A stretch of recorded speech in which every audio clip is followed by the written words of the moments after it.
doon question d'image la ragaloo déploiement boobu nga wax. waaw mais non mën nañ la jox ay responsabilités yoo xam ne dootoo nekkati front office. mais mu ngi am responsabilité yoo xam ne back office ngay nekk quoi. comprendre nga. des postes de conseiller par exemple et cetera et cetera et cetera. mais bon comme disait l'autre quoi ainsi va la vie. va la vie comme disait vieux Mac Faye. ainsi va la vie. beneen actu ci bi ñuy sóobu maa ngi la ko juñu sànq mooy situation bi nga xamante ne une partie de la presse mu ngi ci bi mujj wax naa la ko sànq muy la xew ca E-Media un homme d'affaires bu ñuy wax Abdoulaye Sylla moo xëy annoncé plainte jëmale ko ci ñoom maa ngi gis Mamadou Ibra Kane sax tontu na ne li muy wax ci biens sociaux yooyu dara amu ca liy dëgg mooy dañoo bëgg a suuxal kër gu mel ni E-Media te ñi ko ci nar a jàppale mooy Abdoulaye Sylla mooy ñi muy woowee ses nouveaux souteneurs wala ses nouveaux amis yeeg yu mel noonu oui wala yow ci jàngat bu global nga koy def ci viabilisation entreprise yeeg fi ci toll comment ça se fait que nguur jóge fii beneen nguur installé wu et que ñuy commencé sentir yooyu ci presse bi waaw tout à fait bon je ne pense pas que nit dina investir 1 milliard ba pare di suuxal boppam on ne scie pas la branche sur laquelle tu es assis quoi donc en fait man dama ci am ñaari lecture benn lecture bi c'est par rapport à la presse ak ce qu'on appelle l'entreprise de presse l'entreprise de médias souvent sénégalais yi dañuy xaw a jaawale affaire yi xam nga tu peux être un excellent journaliste ou être un excellent journaliste ne veut pas être un excellent manager. Surtout pour une entreprise de presse qui est extrêmement compliquée parce que tu ne vends pas des produits manufacturés mais li ngay jaay du des choses fongibles ci xel lay dem ci roue et cetera. bokkut ak li ngay xam ni da ngay mar naan jaay jënd bidon ndox ak yooyu quoi des choses fongibles et c'est ça qui fait que la particularité Sénégal nag souvent dañuy confondre parce que tu es un bon journaliste et forcément tu serais un bon patron de presse mais c'est deux choses différentes bii c'est de l'information pure et dure bi ci des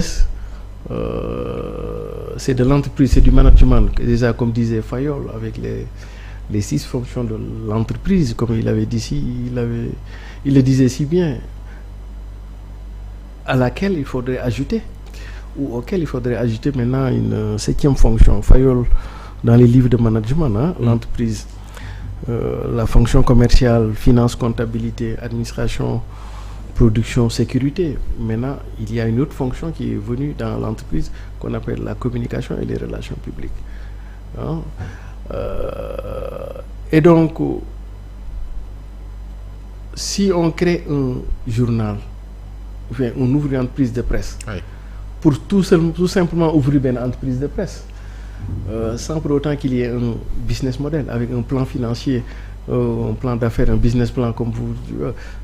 très réfléchi cas yu mel nii la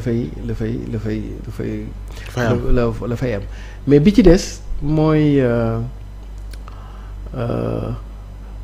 Youssou Ndour jàmbaar la parce que bi ma liiree ci presse bi Ablaye Sylla noonu la tudd Ablaye Sylla Ecotra moom bi mu waxee ni dafay tuumaal dirigeant ou ex-dirigeant pour l'essentiel je pense qu'il a cité Mamadou Ibra Kane ak Didier Bouss ni daf leen di toppee abus de biens sociaux ak la création au sein de l'entreprise d'un compte courant de 800 millions E-Media rédacteur noonu la compte courant bi tudd quoi c'est-à-dire que créer société ci biir société xam nga su moom noonu la teggee bi ma déggee affaire yi rek xam sama xel ci kan la njëkk a def kan Youssou Ndour lu tax xam nga un travailleur di nga jaar ci boîte yu bari mais dafay am benn boîte boo xam ne moo lay révéler football di nga jaar ci club yu bëri mais da ngay jaar ci benn club boo xam ne moo lay révéler maanaam mooy fa ngay nekk au firmament de ton art fa la nit ñëpp di xamee te pourtant di nga jaar ci yenn club yu ndaw yi n'est-ce pas Zidane par exemple jaar na Cannes jaar na Bordeaux jaar na Juventus mais il s'est presque révélé au grand monde Real de Madrid ba comprendre nga loolu nag dafay am ci liggéeykat tamit liggéey di nga jaar boîte bi di nga jaar boîte bi mais boîte bi ngay révélé woo surtout yéen le monde de la presse xam nga ñoom Mamadou Ibra Kane Alsane Samba Diop que je salue au passage lui c'est mon ami Alsane suma waay la DJ Boubs jaar nañu Walfadjri jaar nañu faneen par exemple Alsane jaar na mooy bi nekkoon bu Tandian moomoon le matin Mamadou Ibra Kane jaar na sax rajo municipale de Dakar mais fi leen fi ñu écloré dëgg c'était le groupe Futur Média comprendre nga DJ Bouss ci mar jaar na Walfadjri c'est ça mais fi ñu seen talent nekkee au firmament c'est par rapport au groupe Futur Média comprendre nga et je pense sax fan nañu gën a yàgg ñoom on a fait def plus de 10 ans et cetera dem nañ ba mujj gi groupe Futur Média est intimement lié à leur personne parce que ñoom ñoo ko créé ndoo de toutes pièces lancé ko day dem ba mujj gi seen identité ñoom ak identité entreprise bi day doon nekk benn ADN est-ce que comprendre nga la mobilité professionnelle maanaam jóge fii dem fii loolu depuis que entreprise am dafa yàgg di am mais loo gis rek rafetal ci daf ciy baax parce que man je peux comprendre nga nekk fenn jóge fenn mais non pas nga nekk fenn pour décimer foofu comprendre nga pour man ñoom fi ñu jaar groupe Futur Média c'est que ñoom sax ñooy groupe Futur Média parce que ils l'ont créé de toutes pièces comprendre nga seen bébé la seen enfant la pour man d'accord naa ñu dem ubbi beneen société mais peut-être que fi ma xaw a sama conscience xaw a heurté mooy non seulement nga yemoo rek ci dem ubbi beneen société mais nga presque décimer le groupe Futur Média parce que groupe boobu nga wax noonu ITV presque à 80% ou 90% de son personnel groupe Futur Média nañ jóge est-ce que comprendre nga moralement ça m'avait perturbé est-ce que comprendre nga ku ci nekk logique ku ci nekk rek da nga koy xool ci bu doon yow comprendre nga humainement ça m'avait un peu heurté comprendre nga mën nga dem jóge dafa mel ni si da ngay def concurrence déloyale sa ancien kii woo xam ni mosul ñaaw est-ce que comprendre nga yow mën nga fa jóge kooku c'est son droit le plus absolu mais bàyyi kook moom li mu yor quoi yow nga dem wuti ay affaires mais da ngay sentir comme s'il y avait une volonté de tuer le groupe Futur Média. ñoo yóbbu ñi dem wala ñi dem leen bëggoon. waaw ak nu mënti demee rek parce que xam nga le travailleur moom il ne regarde que ses intérêts. c'est ça comprendre yow soo ma dee fay 500 000 keneen ñëw ne ma dafa may fay 1 million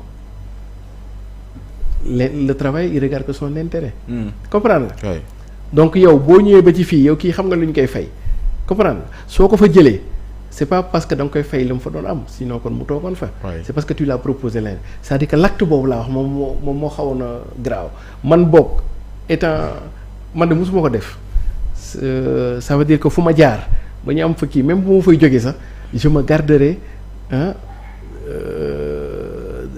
de ne pas attaquer frontalement tes intérêts quoi mais kon da ngay gis ni. au-delà d'aller entreprendre, ouvrir son business, il y avait peut-être une forte volonté, peut-être non dite, de tuer le groupe Futur Média parce que xam nga entreprise boo jëlee dax ga daanaka soowam rek a fay des mais heureusement que le groupe Futur Média a su rebondir parce que man benn instant foogoon naa ak départ yi mam yëpp doon mën a tenir quoi mais jusqu'à présent il reste aussi dans le paysage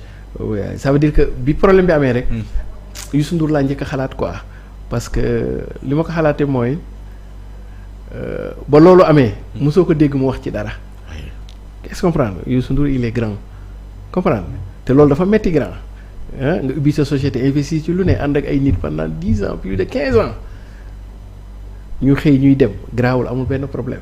mais bu ñu wëlbatiku nag di raas ci kër geeg yooyu ak yooyu après ça fait mal lu ñëpp a ko mën a muñ moo tax bi problème yi amee rek ma ne àdduna daal loo gis rek rafetal ko quoi. comprendre nga comme yow da ngay dem yow demal rek mais il faut rester kii ba tey nag lii. donc léegi la question de fond que je me pose. est-ce que ñoom business boobu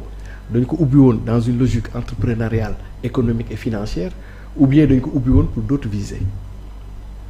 Voilà donc question la bu may poser rek dem ci vue nu mu fa demee woon parce que voilà xam nga